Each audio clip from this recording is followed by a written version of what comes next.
Hi everybody, a little bit of a bonus video for you. I've been watching these Word in Your Ear from the Attic show and tells, so I thought I'd do one of my own. I don't know if you watch them, but we'll put a link up to them so you can find them. They're quite interesting. So what I thought we'd start with is, I was listening to a podcast the other week and they were talking about gimmick sleeves. So I've got a couple of these, I'll just show you. This is a single called In My World by Anthrax. It's a 10-inch single. The theme of that album was about time and clocks. And as you can see, it's circular. And it opens like that. And just 10-inch single pops out.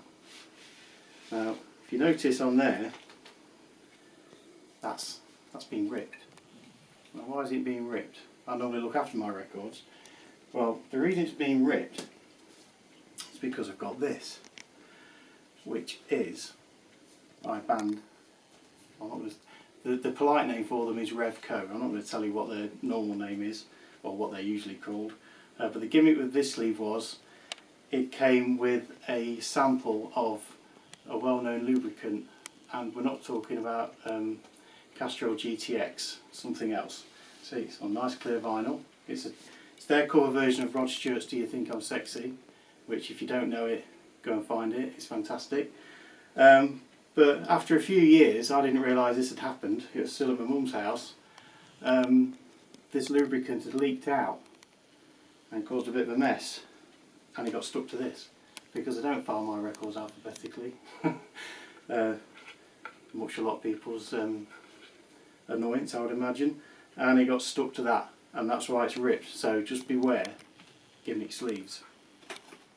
But we don't talk enough about singles at Sunday Vinyl Session.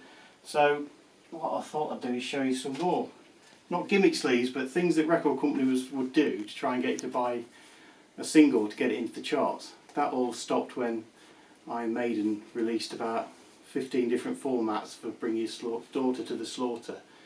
And if you know about Iron Maiden fans, they're completists, so they all wanted every single format. Every single format counted towards a chart sale. Lo and behold, it knocked Cliff Richard off #1. And then BPI decided they didn't want heavy metal bands at #1, so they changed the formats of how they could release things. So start with this. This is quite a simple one. Kate Bush, Rocket Man, Candle in the Wind. Looks like an ordinary 7-inch single, but no, folds out into a lovely poster of Kate, looking all that you could hang on your wall. We didn't. This is my wife's, so she wouldn't hang Kate on her wall. I borrowed it off her for this occasion. But that's nice, isn't it? So you got a nice Kate Bush poster for your 99p. So you got a single and a poster. Now then we've got, again I borrowed these off my wife, Sam Brown, Kissing Gate. Look like identical singles, don't they? That one's just the normal issue. Just one sleeve. But what's this? Look at this one, and it all folds out into a nice thing. I think this is called die cut, is it? I don't know. And you've got a bit of perspective. There's a silhouette of Sam Brown there, a lovely picture in the middle. Again, to get you to entice you to buy. But what I find really annoying is, you open it up and you get, they spent all that money on that, and then you get this awful injection moulded label. Ew, that's horrible, isn't it? So yeah, you got a lovely sleeve and the important bits on a horrible injection moulded label. And then there's this. I loved all about Eve. So what we've got here is special numbered limited edition. Comes in a lovely box. Again, it's another 10-inch single. So you get your box, you've got your limited edition. Got the important bit, the record. But what's this? What we also get is this, what is known as an art print. Two people chasing each other. Again, resolutely not hung up on my wall, because if it was, it would be a picture of the band, not this arty print. And there's this as well. This is by a band from a punk metal band from Northern Ireland called Therapy. So what we're interested in here is, this is from 1988. It's on red vinyl. Yeah, that's all right. But I don't know if any of you remember these. You got a lot of this at the time, late 90s, early 2000s, right to this address at Leamington Spa. Well, what you did was you filled in your name and address on the back, and then they would send you all sorts of information about that band through the post. I thought that was great because you were getting free stuff, and who doesn't like free stuff? Especially as you're getting postcards and things that you can decorate your walls with. But yeah, that Alveston Place, Leamington Spa. I wonder what that is now. But it's not doing that. So that's just some of the gimmicks that people get you to part with your money. The other thing I wanted to show you was this. Now this is it's a Russian Led Zeppelin compilation album that was released on the Communist Party's, I think the record label was called Melodia or something like that. I don't read Russian. But I bought that, believe it or not from Russia, but from, remember when Virgin had that big superstore in Nottingham? I think it's Lakeland Plastics now, and something out of Costa Coffee. Been split into about 3 different shops. That shop was enormous. And I saw this, and I just thought, ooh, that's interesting. I was really into Led Zeppelin at the time. If you look at the back, it's all in Cyrillic script. You can pick out English words like Led Zeppelin. It's up deep purple. It's obviously some sort of cream, some sort of potted history of British blues rock. I'd love to be able to read what it says. I just thought that was a bit of a curio. It wasn't particularly expensive. I thought that's quite an interest. I was really interested in the Cold War. I still am, and this was still when the Cold War was still going on. I thought it odd that there was a Russian record in Nottingham. Anyway, I've not really thought about that record for years. And then a couple of months ago, my wife was listing all our records, and we came across this, and I thought, I'm not really interested in the value of records. None of my records are for sale. I'm not really interested in how much they're worth. I just like them as to listen to and as things to hold on to and look at. And I thought, I wonder how much that's worth. Just out of interest, I'll go on Discogs and have a look. I bet this is worth about £500. Anyway, I looked, and the last one to sell sold for about £1.12 plus postage and packaging. There are literally hundreds of these knocking around for sale. So yeah, it's don't believe that just because you think something's rare, it's going to be worth something. But on that same note, as I said, none of my records are for sale. But last summer, we were in Dunbar in Scotland. We go to a second-hand record shop quite regularly there, and they had this record behind the counter, Facelift, Alice in Chains, American grunge band's first album from 1990. I saw them supporting Megadeth at the NEC in Birmingham. A bit of an unlikely combination, but there you go. Nobody had heard of them at the time, but I was quite taken with them, so I bought this. So this was behind the counter, so I thought, why is that behind the counter then, on the wall? So I said to the guy who owned the shop, when I took my purchases to the till, how much, just out of interest, how much is that Alice in Chains record?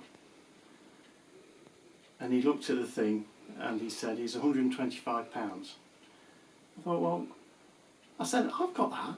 I couldn't believe this, because they were quite popular for a time, why it was so expensive, and he just explained, which is fair enough. It's early 90s, not a lot of vinyl was being pressed, record companies are trying to get you onto CDs, so it's like, hence, you know, it's incredibly rare. That is why it's valued now at £125. So that's why it's got its own little jacket now. Keep it safe in case I hit hard times and need to sell some records. And on the further to that, I was going to show you this because along with Led Zeppelin, which we've already seen, as I say, I don't keep an eye on how much records are worth, but I do buy Record Collector magazine because I'm interested in some of the features they have in there. And there was every so often they'll tell you how much things are sold for, and this is the vinyl edition of their remasters best of compilation that came out about 30 years ago. I don't know why, I've got it on CD, but I don't know why I bought it on vinyl at the time, but I did. Probably because something in my head said, well, that's really for CD. Because Jimmy Page wasn't very happy with how, when Led Zeppelin's catalogue had been released on CD, he wasn't happy on how it sounded, so he went back and basically got the ball rolling on all this "we'll make you pay for reissues" business. He remastered them all so they sounded better, but he remastered them for CD really, but me being me, I thought I'll get the vinyl edition. So I bought this. I don't think it's ever been played because I've already got all the albums on vinyl anyway. So I open it up. Got a nice glossy book. Picture of the band on the back. 7 pieces of vinyl on the inside. I'll just get them out. And what I discovered when I looked at this the other day was, I don't know whether I had in mind that it might be worth something when I bought it, but I found this note inside. I have to excuse this bit of kitchen roll. There was a piece of sponge in there that's since deteriorated, so I've had to take it out, but the glue's still quite strong, so I've had to put that there to protect the records. I found that, which I'd obviously put in there. Originally purchased by Richard Goodall, age 19, of Newark-on-Trent, England, on the 10th of November 1990. I don't even remember doing that, but clearly I did. So that's just a little time capsule of where we were at the time, 1990. And nobody would have thought records were going to be worth anything in 1990. So, what I was also going to do was recommend a few books for lockdown, if lockdown is indeed still ongoing when this goes out, or when I publish it. Music related books. So the first one, a lot of you probably already read that, Me by Elton John. That's a rollicking read if you've not read it, up until he goes into rehab in 1990, then it gets a bit boring, because you know, his life's gone a bit boring, but that's recommended. Wicked sense of humour, takes the mickey out of himself, really good book. And this by the DJ Mark Radcliffe, I'm a big fan of his. This is basically, it's easy going, you don't have a lot to think about, the chapters are quite short, it's about different turning points in popular music. It's done in his very conversational style, where he digresses quite a bit, but as I say, it's an easy read. But it's interesting all the same. It's not a bad book. And then an old one, which I thought I'd get out and recommend. It's still in print. This is The Dirt by Motley Crue. Now, I've seen Motley Crue. They're an awful, dreadful band. They're awful, but they know their limitations. They're like Kiss. They can generate money like nobody's business, but they know they're never going to be the Beatles. But this book is fantastic. I'm not going to read the first chapter. I reread it. I could vaguely remember what it said. I reread it the other day when I went and got this out of the attic, and it made me laugh as much as it did the first time I read it. And as soon as you read that, you know you're in for a good time, because they're a good time band, really. There's a little bit of tragedy in it, but you know, it's still in print, highly recommended. So yeah, Motley Crue, The Dirt, pretty good book. Now films, these have just been re-released on DVD. We watched these the other week. Stardust with David Essex. People bang on about Slade in Flame. This came out around the same time. I think this is better. I mean, don't get me wrong, everybody loves Slade, don't they? How Does It Feel, which is in Slade in Flames, their best song, without question, I think. But they can't really act. This is Stardust with David Essex. He's an actor and a singer, and it's just a great film. But the film they made before that, That'll Be the Day, it's not so much about the music, it's more about a young lad, still David Essex. It's about a young lad leaving home and being a bit of a rebel. And Ringo Starr's in that, and everything's better with Ringo Starr, isn't it? So that's just a couple of films if you're bored. And what I've been listening to that's fairly modern is this, just a couple of albums. This is by a guy, this guy called Jonathan Hulton, He's a Swedish guy. He's in a heavy metal band usually, but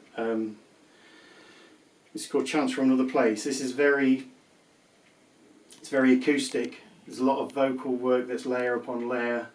I think there's only drums on one track.